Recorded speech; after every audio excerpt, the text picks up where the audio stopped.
Long before the rise of empires, a mysterious people emerged in ancient Europe, the Celts. They left no written records, only stories, laws, and beliefs passed down by word of mouth. The name Celt was given by outsiders, not by the people themselves. To uncover their origins, we look to the land, ancient burial mounds, hill forts, and the artifacts they left behind. The Celts were never a single nation, but a network of tribes spread across Europe, bound by language, culture, and a deep spiritual connection to nature. Their roots trace back to the alpine regions of Austria, Switzerland, and southern Germany about 3,000 years ago. Early Celts were farmers and herders living in small villages or isolated farmsteads, building homes from timber and thatch. Life was tough, but community and respect for the land were central. They were skilled in wood, leather, and clay, but their mastery of iron set them apart. Blacksmiths held a special status, transforming rock into tools and weapons, objects that give us our first real glimpse of Celtic identity.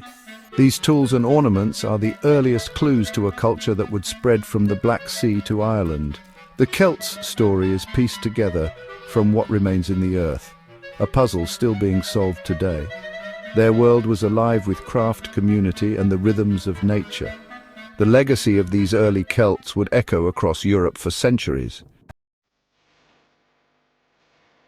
The Celtic story comes into focus with two great archaeological cultures, Hallstatt and Latena. Hallstatt, named after a lakeside village in Austria, flourished around 800 BC, its wealth built on salt trade. Chiefs were buried in grand mounds with wagons, weapons, and treasures, symbols of power and far-reaching trade. Goods from the Baltic, Africa, and the Mediterranean flowed into Celtic Europe, fueling a sophisticated, outward-looking society.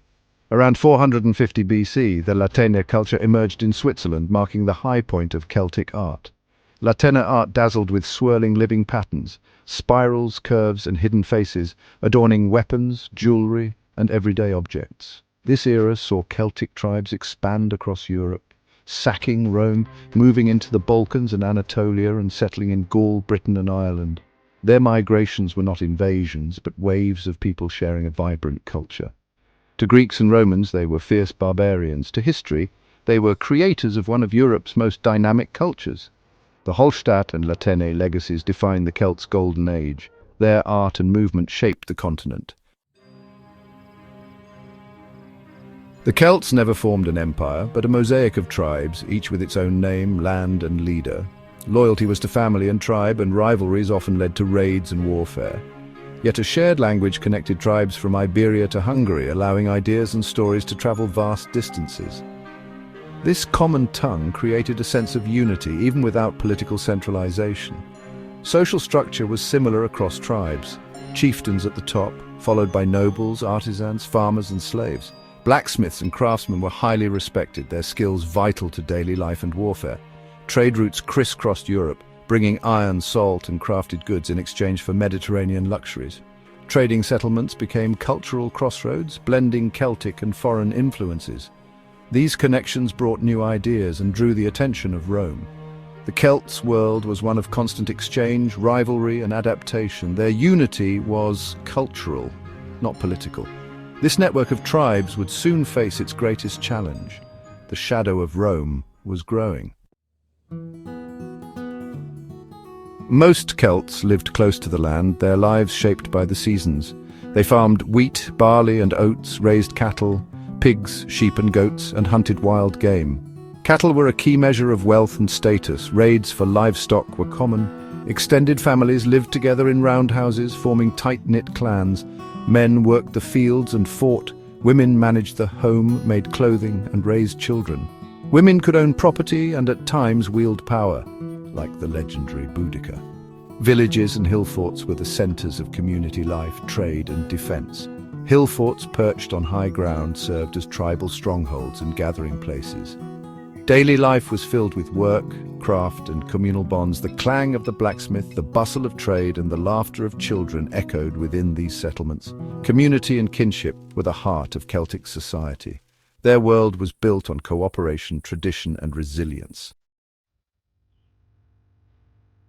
For the Celts, the natural world was sacred. Gods and spirits dwelled in groves, rivers, and mountains. Offerings were made at holy sites, seeking favor from the divine.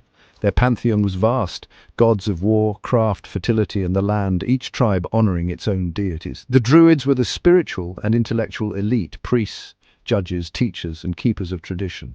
Becoming a Druid required years of memorization and training. They united the Celtic world through shared beliefs. Druids presided over rituals, sacrifices, and festivals, and were believed to communicate with the gods. The Celtic year revolved around four great festivals: Samhain, Imbolc, Beltane, and Lughnasadh. Samhain marked the start of winter, when the veil between worlds was thin. Beltane welcomed summer with bonfires and celebration. These festivals brought tribes together, reinforcing community and spiritual connection. Ritual, myth, and nature were inseparable in Celtic life. The Druids' influence crossed tribal boundaries, shaping law, and faith. Their spiritual world was alive, mysterious, and ever-present. The legacy of the Druids endures in story and tradition. Celtic art is a legacy of swirling patterns, hidden faces, and endless movement, unlike anything in the classical world. The Latine style, with its spirals and curves, expressed a belief in transformation and interconnectedness. Weapons, jewelry, and ceremonial objects were masterpieces, like the Battersea shield, too ornate for battle, a symbol of power. Blacksmiths were both artists and magicians, transforming metal with fire and skill. Techniques like repousse and inlay created vibrant, intricate designs. Everyday life was filled with craft-woven textiles, carved wood and stone, and colorful pottery. Bards and storytellers preserved history and lore through epic tales and song, becoming living libraries. Art and craft were woven into every aspect of life, from the elite to the ordinary. The Celts' creativity shaped their identity and left a mark that endures.